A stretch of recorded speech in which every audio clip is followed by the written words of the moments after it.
Salam para sahabat. Siapa sajakah yang tidak diperkenankan untuk menerima komuni kudus? Salam sejahtera para sahabat. Dalam katekese santai kita kali ini, kita akan membahas tentang Ekaristi. Siapa sajakah yang tidak diperkenankan untuk menerima komuni kudus? Mari kita simak videonya sampai selesai. Biasanya pada saat mau komuni di gereja pasti ada petugas yang memberikan pengumuman bahwa yang diperkenankan untuk menerima atau menyambut komuni kudus adalah mereka yang sudah layak dan pantas, yang telah menyiapkan hatinya, yang telah mengikuti misa dari awal sampai akhir, yang telah mempersiapkan diri mereka dengan baik.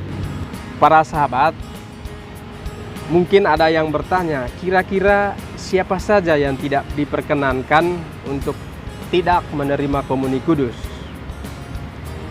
Perlu kita ingat para sahabat bahwa Ekaristi merupakan puncak dari iman Kristen kita, puncak iman para sahabat dan juga saya.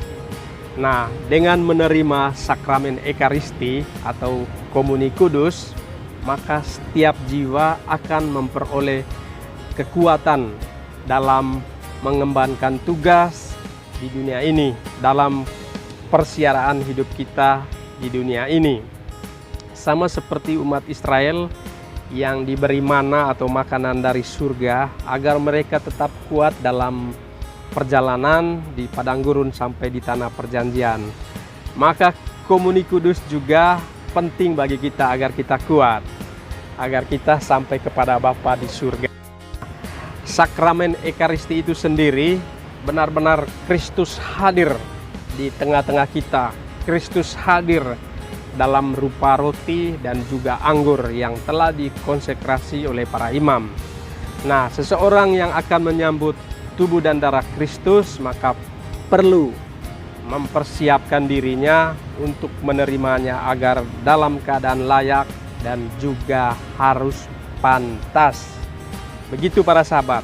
Kemudian ada beberapa hal yang membuat seseorang tidak diperkenankan untuk menerima Ekaristi kudus atau komuni kudus. Nah, apa sajakah itu? Untuk itu mari kita simak ya para sahabat video ini sampai selesai. Yang pertama, seseorang yang tidak dibaptis, terutama yang tidak menerima sakramen baptis dalam gereja Katolik. Sakramen baptis itu adalah mutlak bagi Anda dan saya sebagai orang Katolik. Kita harus menerima sakramen baptis sebagai gerbang bagi sakramen-sakramen yang lainnya. Dan sakramen baptis adalah tanda dan rahmat Allah yang mendatangkan penghapusan dosa, baik itu dosa asal. Nah, apakah itu dosa asal? Nanti akan saya buatkan video itu di kesempatan yang lain. Baik itu dosa asal maupun dosa pribadi yang kita lakukan setiap hari.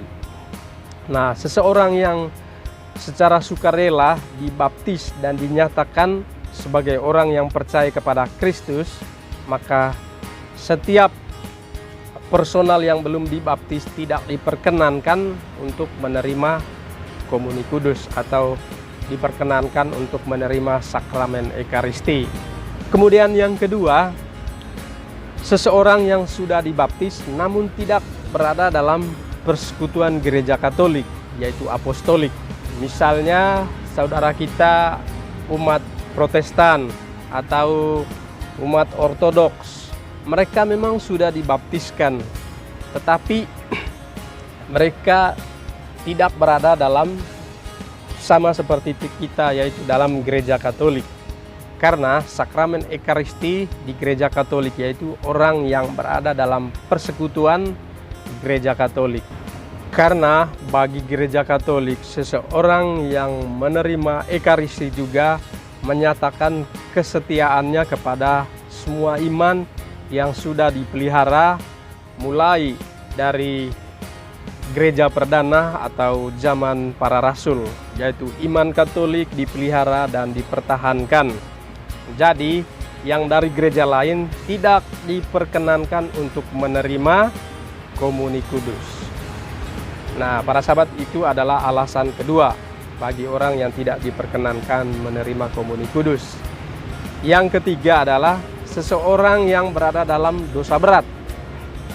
Mereka adalah orang-orang yang melakukan dosa berat, dilarang keras untuk menerima komuni kudus. Itu salah satu adalah bagian dari dosa sakrilegi.